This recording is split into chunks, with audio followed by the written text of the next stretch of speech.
तो झोला को कांधे पे उठा करके रास्ते से गुजरता है, तो अब वो ऐलान करता क्या है, हातिम ताई बहुत बड़ा दयालु है, हातिम ताई बहुत बड़ा सखी है, हातिम ताई बहुत बड़ा दयालु है। तो मालूम है मौला अली फरमाते हैं कि आए हातिम ताई सुन, आए फकीर सुन, है जिस हातिम ताई की तू तारीफ कर रहा है और तायीद कर रहा है, हकीकत तो ये है कि वो हातिम ताई तुझसे भी बड़ा फकीर है। अगर हातिम ताई बहुत बड़ा दयालु होता तो पहले ही दरवाजे पर इतना भीख दे देता कि तेरा झोला भर जाता और दूसरे दरवाजे पे न जाता, ही तीसरे दरवाजे पे न जाता, ही चौथे दरवाजे पे न जाता, ही पांचवें दरवाजे पे न जाता, ही छठे दरवाजे पे न जाता, ही सातवें दरवाजे पे न जाता, आठवें दरवाजे पे न जाता। मौला अली फरमाते हैं कि इस कायनात में अगर कोई सबसे बड़ा सखी है तो वो मोहम्मद मुस्तफा है। नारे तकबीर। जियाउल्लाह भाई, अभी मैं मदनापुर जिला पड़ता है कलकत्ता एरिया में, बंगाल साइड में मैं गया था तकरीर करने, जिला मदना बोलते हैं उसको, है ना।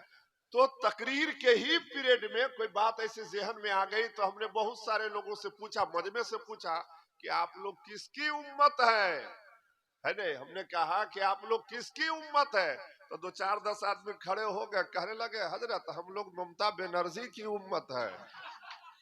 बात समझ रहे हैं? अपने मुसलमानों का लेवल कितना गिर चुका है, दीन से राजा कितना बिखर गया है, दीन से इंसान दूर हो गया है। और हकीकत तो ये है कि अब दरसगाह से इल्म उठ गया है नहीं, वैसे लोग नहीं है पढ़ाने वाले, है नहीं, जो बरकत, जो हुस्न जन जो होनी चाहिए वो सब नहीं है। यही वजह है कि जो बड़े बड़े आलिम को पैदा होना था वो आलिम नहीं, बल्कि जो होना था उस हिसाब से अब नहीं हो पा रहे हैं। क्यों? अब तो ज़कात देने वाले भी वैसे नहीं दे रहे, तो मजबूरन दे रहे हैं कि हजरत दौड़ दौड़ के चेला भी है नहीं। तो मैं उधर जाना नहीं चाहता, मैं अकीदत के साथ एक बात अर्ज करना चाहता हूं, उसके लिए आप सब सबों की सहमति चाहता हूं। पहली बात तो आप ये समझिए, आपका जो ये भारत देश है भाईजान, ये ऐसा देश है जो धर्म से अनुप्राणित होता है, और जो देश धर्म से अनुप्राणित होता हो वो देश कभी भी धर्मनिरपेक्ष नहीं हो सकता। और इसलिए भी नहीं हो सकता, इसलिए कि इस देश के सर्वोच्च न्यायालय के ये बुलम पर लिखा हुआ है, यतो धर्मस ततो जयः।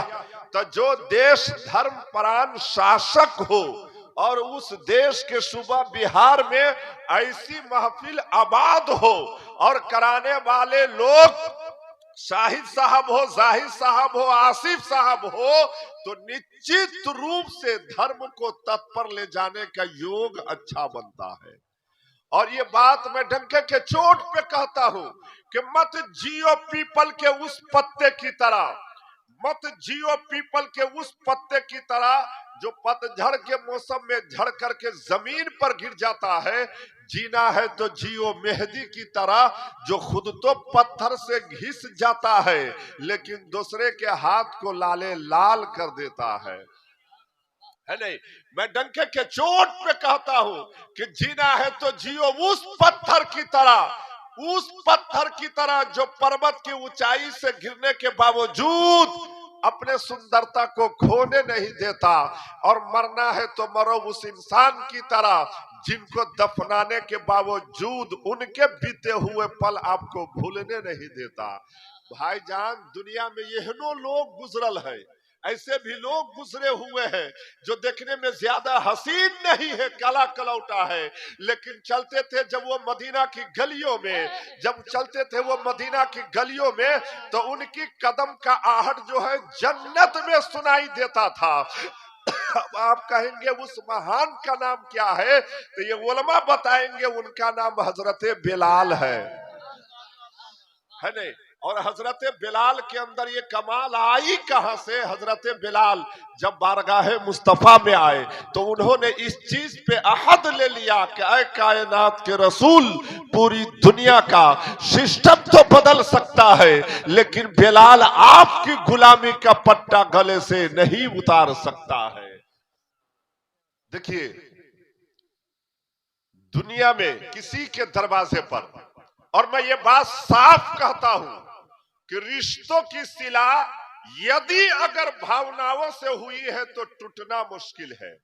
रिश्तों की सिला यदि अगर भावनाओं से हुई है तो टूटना मुश्किल है, अगर स्वार्थ से हुई है तो टिकना मुश्किल है।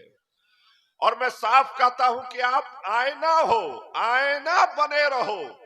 इसलिए दोस्तों की श्रद्धा जान देती है, निम्रता मान देती है, योग्यता स्थान देती है, पर ये तीनों मिल जाए तो किसी भी व्यक्ति को किसी भी जगह सम्मान देती है।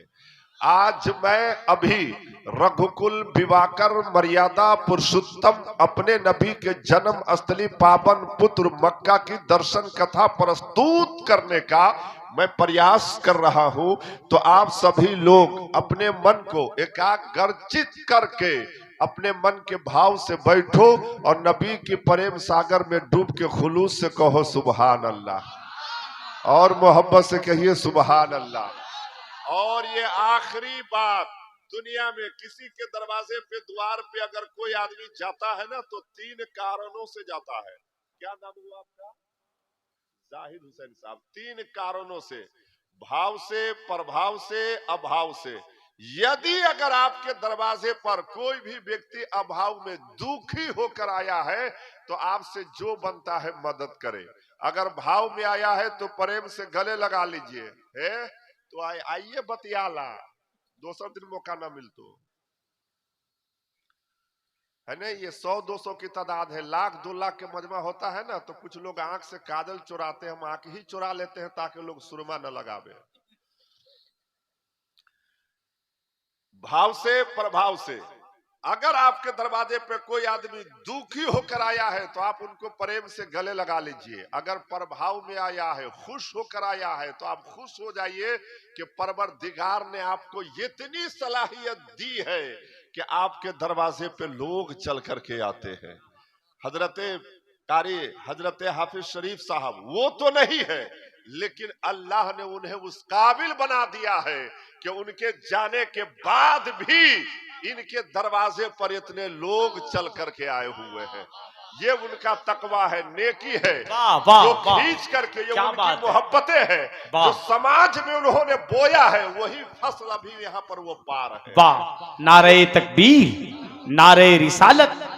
उनके रूह की ताजगी के लिए एवं श्रद्धा के साथ कोई भेदभाव नहीं, कोई दुश्मनी नहीं, कोई कीना नहीं। उनके कब्र में सुकून के लिए सभी आदमी आध्यात्मिक सिद्धता के साथ अपनी पवित्र मानसिकता और साफ सोच के साथ एक दफा खुलूस से कहिए सुबहान अल्लाह, और मोहब्बत से सुबहान अल्लाह।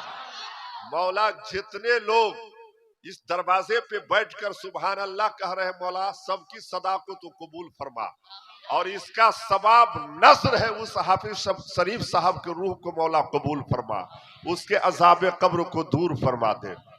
अब आइए, मैं सिर्फ एक बात ये अर्ज करना चाहता हूं कि इस दुनिया में जियाउल्लाह भाई बहुत से ऐसे लोग हैं। हजरत इमाम साहब आहा नहीं आओ, दाद नहीं दीजिएगा, आप लोग बैठ के मोबाइल चलाइए, कोई दिक्कत, हमको फर्क नहीं पड़ेगा, है नहीं, क्योंकि 17-18 साल हो गए स्टेज पर हमको भी, है नहीं।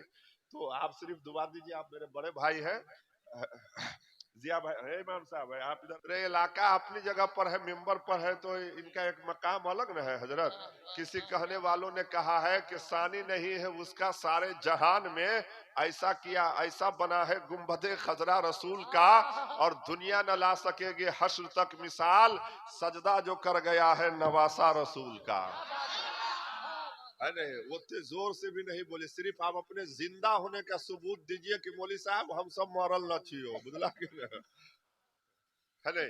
तो अब आइए, सिर्फ मैं गुफ्तगू वो करता हूं कि आपको याद हो जाए, और आप याद रखेंगे। हालांकि जियाउल्लाह भाई मेरे बारे में बहुत कुछ कह गए, ये इनका बड़कपन है, ऐसा कुछ है नहीं, सिर्फ आपको ये एहसास हो जाएगा। बहुत से ऐसे लोग हैं जिनसे हमारी आपकी कोई बिरादरी नहीं, कोई ताल्लुकात नहीं है, लेकिन नाम लेते हैं। जैसे नौशरवा का, फिरदौसी का, शादी का। पहले के जमाने में लोग घूरा पर बैठते थे तो खिस्सा प्याहानी कहते थे। तो खिस्सा प्याहानी के मतलब क्या, कोई तारीख बयान करते थे, हिस्ट्री। अभी के लोग आग के पास बैठते हैं ठंडी के मौसम में तो गीबत बयान करते हैं, बुराई बयान करते हैं, है ना, या प्लान बनाते हैं कि ओकर खेत केना हरे पिलेबे की करबे, यही सब न करते हैं। अब न बोली छा, मुंह में आभा पकड़ ले लो जो न बोली, यही सब न करते हैं। लेकिन मालूम है आपके घर में या हमारे घर में कितने दरवाजे हैं आने जाने के लिए? एक या दो, ऐसा ही है ना? मुंह से बोलिए ना हाँ या ना, है ना, गर्दन मत हिलाइएगा। आपके घर में, हमारे घर में 2 या 3 दरवाजे, लेकिन मालूम है हातिम ताई के घर में 8 दरवाजा। कितने दरवाजे? और 8 दरवाजे से होता क्या था, उसके दरवाजे पे कोई फकीर आता तो उसे भीख दिया जाता था। एक दिन ऐसा हुआ, हातिम ताई के दरवाजे पे एक फकीर झोला लेकर के आता है और सदा लगाता है। फकीर के जो अपन बाइन होइया, बाइन बुझी जाना, फितरत, आदत, है ने। आवाज दिया, दस्तक दिया, तो अंदर से हातिम ताई अपने खजाना में से कुछ लेकर आया और फकीर के झोला में दे दिया। आपके दरवाजे पे कोई फकीर आता है भीख मांगने, आप दे देते हैं तो वो यहीं पे बैठा रहता है कि कहीं दूसरे दरवाजे पे जाता है? तू सब कहला ना बोली छा, दूसरे दरवाजे पर है कि नहीं? वो फकीर इतना तेज तर्रार और निडर और बेबाक था कि वो कहीं नहीं गया, बल्कि हातिम ताई के दूसरे दरवाजे पे गया। तो हातिम ताई ने फिर उसे भीख दे दिया। फिर झोला जो है कुछ नंबर था, बड़ा था। फिर तीसरे दरवाजे पे गया। जब तीसरे दरवाजे पे गया तो हातिम ताई पहचान गया कि ये ही फकीर है जो बार बार दरवाजे पे आ रहा है। और फकीर भी जान गया कि यही हातिम ताई है जो बार बार हमें दे रहा है। एक के बाद 8 दरवाजों पे वो फकीर पहुंचा। और जब भीख मिल गया 8 दरवाजे से, तो झोला ऐसे कांधे पे रख कर और रास्ते से जा रहा है तो खूब हल्ला कर रहा है, बाप हो बाप, हाकिम ताई बहुत बड़ा दयालु है, हातिम ताई बहुत बड़ा सखी है। जैसे मान लीजिए हम मौली साहब है, हम आपके दरवाजे पर आए चंदा के लिए, हम उम्मीद रखते हैं 500, आपने दे दिया 50,000, तो हम तो नाम लेबो कि न लेबो? अब न बोलिए तू सब कंठ बैठल हो, ना लेंगे कि नहीं लेंगे हजरत? तो हातिम ताई को जब 8 दरवाजे से भीख मिल जाता है तो झोला को कांधे पे उठा करके रास्ते से गुजरता है, तो अब वो ऐलान करता क्या है, हातिम ताई बहुत बड़ा दयालु है, हातिम ताई बहुत बड़ा सखी है, हातिम ताई बहुत बड़ा दयालु है। तो मालूम है मौला अली फरमाते हैं कि ऐ हातिम ताई सुन, ऐ फकीर सुन, जिस हातिम ताई की तू तारीफ कर रहा है और तायीद कर रहा है, हकीकत तो ये है कि वो हातिम ताई तुझसे भी बड़ा फकीर है।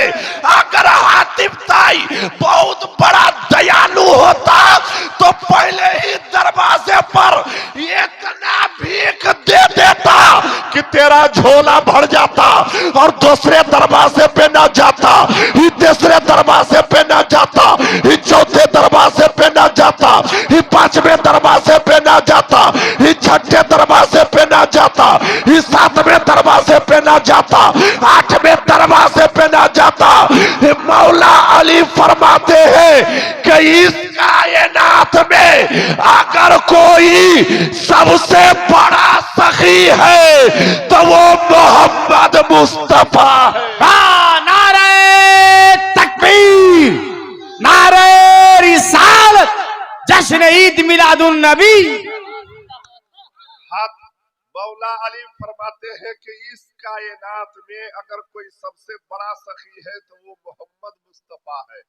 बरेली के ताजदार सरकार आला हजरत इमाम अहले सुन्नत इरशाद फरमाते हैं, हबीबी या रसूल अल्लाह के हाथ जिस समत उठा गनी कर दिया, हाथ जिस समत उठा गनी कर दिया, मौजे बहरे से खाबत पिलाफो सलाम। और आगे इरशाद फरमाते हैं, हबीबी या रसूल अल्लाह कि कौन देता है देने को मुंह चाहिए, देने वाला है सच्चा हमारा नबी।